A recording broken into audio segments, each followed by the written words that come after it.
कुछ समय में केन्स टेक्नोलॉजी के ही मैनेजमेंट जो है हमारे साथ जुड़ेंगे कॉर्पोरेट कनेक्शन में। हम उनसे आगे की ग्रोथ विस्तार की भी योजना पे बात करेंगे।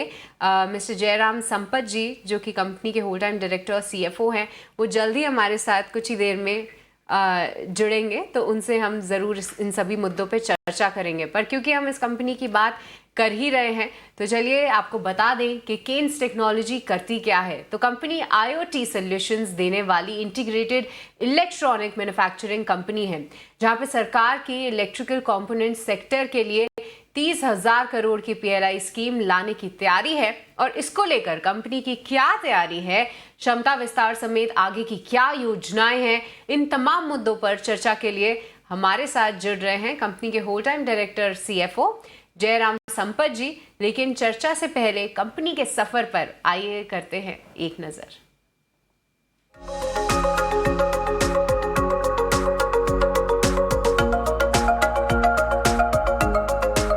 आत्मनिर्भर भारत मिशन को आगे बढ़ाने के लिए, भारत को मैन्युफैक्चरिंग का हब बनाने के लिए सरकार एक के बाद एक नई PLI स्कीम ला चुकी है। कई सेक्टर में इस स्कीम की कामयाबी को देखते हुए अब सरकार इलेक्ट्रिक कंपोनेंट सेक्टर के लिए भी 30,000 करोड़ की PLI स्कीम ला सकती है। सरकार इलेक्ट्रॉनिक कंपोनेंट मैन्युफैक्चरिंग प्लांट लगाने के लिए जमीन खरीदने पर इंसेंटिव दे सकती है। सरकार की इस पहल से कायंस टेक्नोलॉजी जैसी कंपनियों के लिए मौके बनेंगे। Company device designers, software developers, hardware IP जैसे IoT सॉल्यूशंस देने वाली देश की लीडिंग इंटीग्रेटेड इलेक्ट्रॉनिक्स मैन्युफैक्चरिंग कंपनियों में से एक है। कंपनी की क्षमताओं में इलेक्ट्रॉनिक सिस्टम डिजाइन, मैन्युफैक्चरिंग की पूरी रेंज शामिल है। करीब 34 सालों से company concept design, process engineering, integrated manufacturing और सपोर्ट सर्विस देने का काम कर रही है। केनिस टेक्नोलॉजी की क्लाइंट लिस्ट में IT समेत auto, industrial, railway, aerospace, consumer sector की कई कंपनियां शामिल है। कंपनी की आगे की योजनाओं, कैपेक्स टेक्नोलॉजी अपग्रेडेशन और विस्तार की योजनाएं क्या हैं, इलेक्ट्रॉनिक कंपोनेंट के लिए सरकार की PLI स्कीम के लिए कंपनी का क्या प्लान है, इन तमाम मुद्दों पर चर्चा के लिए हमारे साथ जुड़ा है केन्स टेक्नोलॉजी का मैनेजमेंट।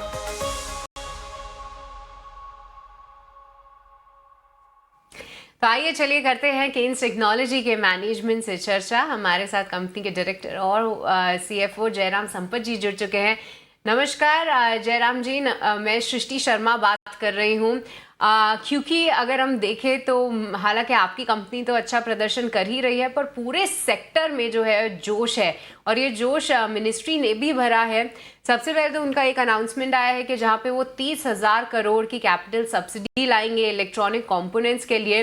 तो आपसे ही समझना चाहेंगे कि इस गवर्नमेंट पुश को एज एन इंडस्ट्री लेवल किस तरीके से ग्रोथ को एक पुश मिल सकता है, और इसमें केन्स टेक्नोलॉजी किस तरीके से आने वाले समय में पार्टिसिपेट कर सकती है। नमस्कार सृष्टि जी, धन्यवाद मुझे इस मौके के लिए। जैसे हम पहले पिछले साल भी हमने यही कहा था कि इंडिया का जो ग्रोथ स्टोरी है मैन्युफैक्चरिंग में, उसका जो सबसे आगे जो ग्रोथ स्टोरी है वो इलेक्ट्रॉनिक्स मैन्युफैक्चरिंग में है। और इसका पूरा श्रेय, इसको स्टार्ट करने का पूरा श्रेय गवर्नमेंट को जाता है, क्योंकि उन्होंने ये आत्मनिर्भर भारत का एक थीम बनाया था, जिसकी वजह से जो भी हम लोग कंज्यूम करते हैं इंडिया में, उसको इंडिया में बनाने के एक प्लान है।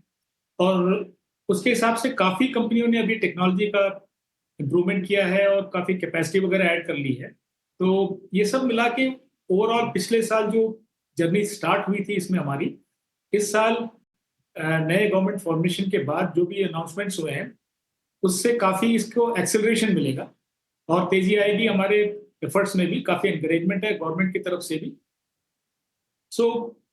ये जो इनिशिएटिव है गवर्नमेंट का, उसका एक रिजल्ट ये रहेगा कि हमारी जैसी कंपनियों का जो ऑफरिंग है मार्केट में, वो काफ़ी डीप हो जाएगा, क्योंकि हमने पहले ही इस चीज़ की एक तरह से हमने इसको सोच के रखा हुआ था हमारे प्लानिंग में कि आगे के वर्षों में इंडिया का जो कॉम्पिटिटिव एनवायरनमेंट है वो और ज़्यादा कॉम्पिटिटिव हो जाएगा और बाहर की कंपनियां भी इंडिया में जरूर आएंगी। और उसके लिए हमको टेक्नोलॉजी क्षेत्र में काफ़ी तरक्की करनी पड़ेगी और काफ़ी डीपर टेक्नोलॉजी का हमारी पोर्टफोलियो में ऐड करना पड़ेगा। इसीलिए हमने सेमीकंडक्टर असेंबली और पीसी बोर्ड फैब्रिकेशन हमारे पोर्टफोलियो में ऐड किया था, सो दैट हम एक इंटीग्रेटेड प्लेयर बन जाएं जिसमें हाईटेक और hitech critical product production India में कर सके। तो इसीलिए जो नया जो गवर्नमेंट का पॉलिसी है बहुत अच्छा पॉलिसी है। इसमें इंडिजिनस टेक्नोलॉजी डेवलपमेंट को काफी बढ़ावा मिलेगा, उससे डेफिनेटली बिजनेस भी काफी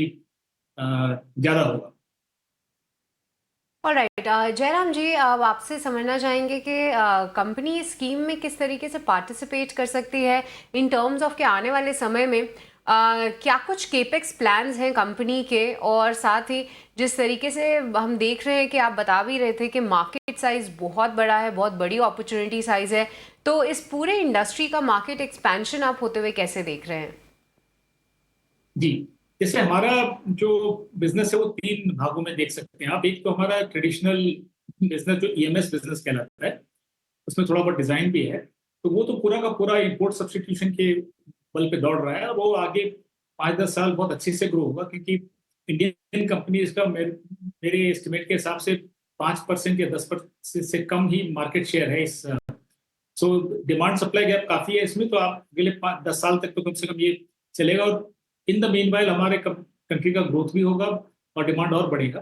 तो ईएमएस सेक्टर तो काफी तेजी से आगे निकल चुका है। इसके साथ हमने सिलिकॉन असेंबली जो ओसैट का बिजनेस हमने चालू किया है, और पीसीबी असेंबली, इसमें गवर्नमेंट ने काफी इंकरेजमेंट दिया है हमको। हमारी जो सब्सिडी फाइल है ऑलमोस्ट अप्रूवल के स्टेज में है, और वो एक प्लान है करीब 3,000 करोड़ के इन्वेस्टमेंट का फॉर सिलिकॉन असेंबली और ओसैट प्रोजेक्ट का।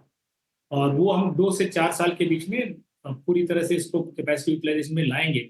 और हमारी कंपनी के जो रेवेन्यूज है FY 28 के रेवेन्यूज में ये सिग्निफिकेंट पोर्शन रहेगा। सो देखा जाए तो अभी जो हम काम कर रहे हैं वो 4 साल के बाद कंपनी को काफी बेनिफिट रहेगा। In the mean while ecosystem में भी काफी प्लेयर्स आ जाएंगे।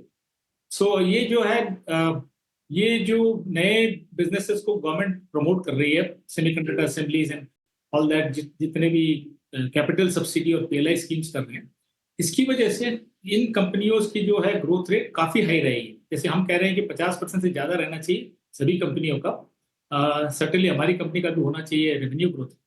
और जब डिमांड और सप्लाई का इस तरह से एक गैप रहता है, जब डिमांड ज्यादा रहती है और सप्लाई थोड़ा कम रहता है, तो मार्जिन प्रेशर्स भी थोड़ा कम रहते हैं कंपनियों में। तो इसीलिए हम ये सोच रहे हैं कि जो है हमारा जो मार्जिन के ऊपर भी प्रेशर कम रहेगा।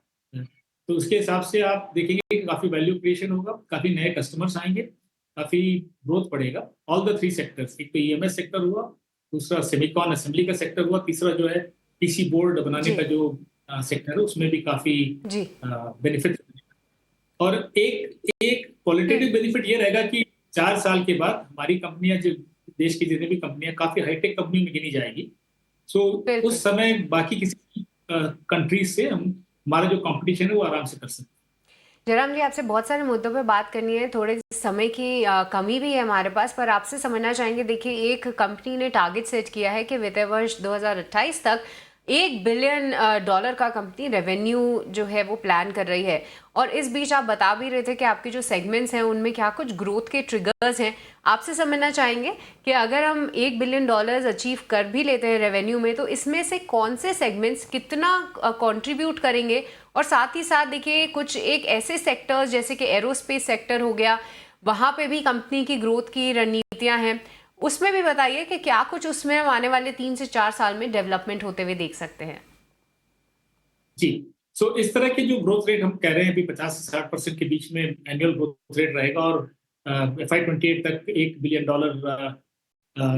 तक इसका एक एस्टिमेट जा सकता है। तो ये हमारा जो पोर्टफोलियो ऑफ मैन्युफैक्चरिंग है वो एक बैलेंस पोर्टफोलियो है। करीब कई सेक्टरों में हम काम करते हैं, जैसे कि वो automotive, industrial and electric vehicle, railway signalling, aerospace, outer space, strategic electronics, medical और IT, information technology, IoT etcetera. तो इसमें जो है सभी सेक्टर्स एक्चुअली अच्छे से ग्रो कर रहे हैं। सभी सेक्टर्स कंपनी के जो एवरेज ग्रोथ रेट है उतना ग्रो कर रहे हैं।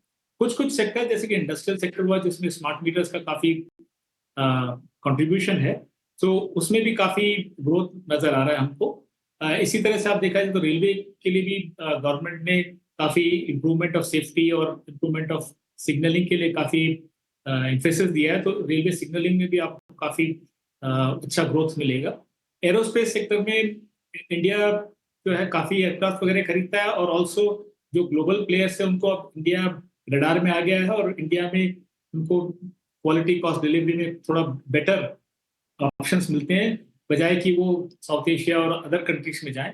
तो इसीलिए एरोस्पेस वगैरह में भी काफी ग्रोथ दिखेगी। तो आईटी सेक्टर में ऑफकोर्स पिछले साल गवर्नमेंट ने ऑलरेडी अनाउंस किया था, काफी पीएलआई वगैरह अनाउंस की थी, और काफी ग्लोबल प्लेयर्स इंडिया में आ रहे हैं। तो इन 4 सेक्टर्स में तो काफी ग्रोथ होगा, 50% से ज्यादा का ग्रोथ हो सकता है।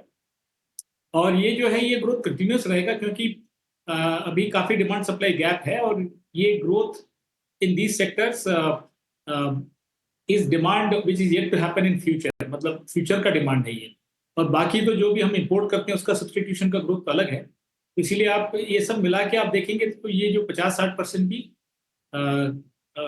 बड़े आराम से होने के चांसेस हैं। तो 50 से 60% की सालाना ग्रोथ की उम्मीद है। और इसी के साथ जयराम जी, हम आपको बहुत बहुत शुक्रिया करना चाहेंगे आज हमारे साथ जुड़ने के लिए, और कंपनी की ग्रोथ स्ट्रैटेजी, कौन से सेगमेंट्स कितना भाग पार्टिसिपेट करेंगे, ये सभी चीज़ें काफ़ी डिटेल्ड वर्जन में हमारे दर्शकों को बताने के लिए बहुत बहुत शुक्रिया। बहुत बहुत शुक्रिया सृष्टि, नमस्कार। नमस्कार।